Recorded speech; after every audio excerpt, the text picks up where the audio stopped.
The sensory processing measure is a descriptive assessment of sensory processing and sensory integration of children.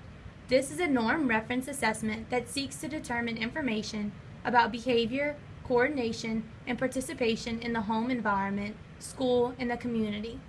The SPM is appropriate for children ages 5 through 12 who are enrolled in grades kindergarten through 6.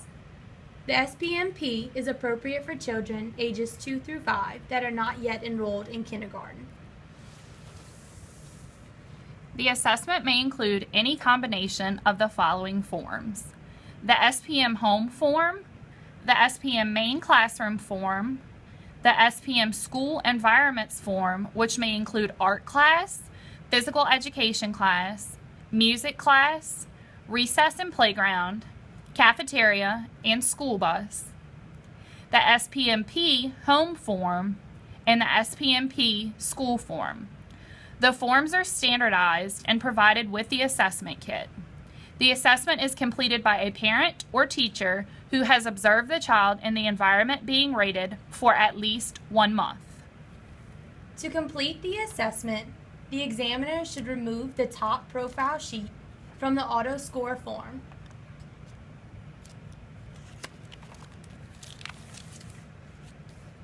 The auto score form should be given to the rater for completion. Directions are clearly outlined at the top of the form. The rater should complete the top portion with the appropriate information before beginning the assessment. The examiner should remain nearby to answer any questions that the rater may have. Answers are given based on the frequency that the child displays certain behaviors. The ratings are never, occasionally, frequently, or always.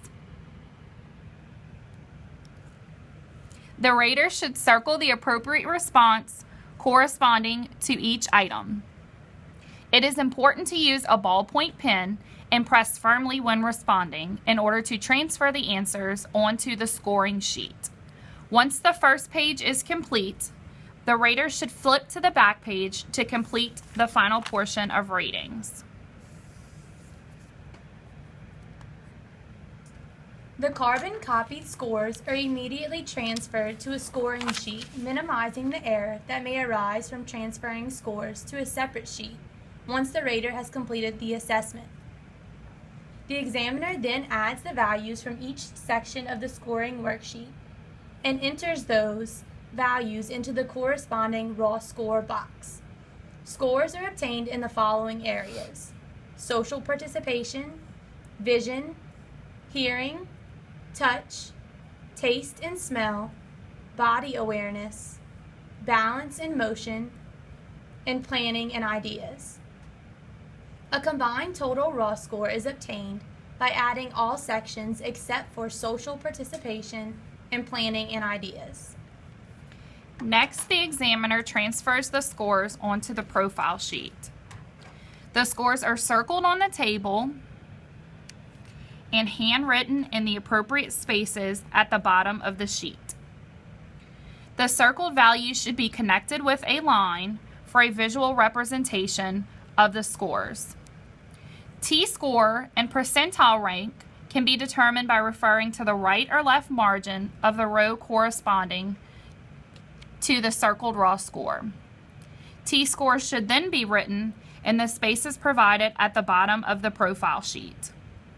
If T-scores are within the 40 to 59 range, then the box for typical should be checked in that category.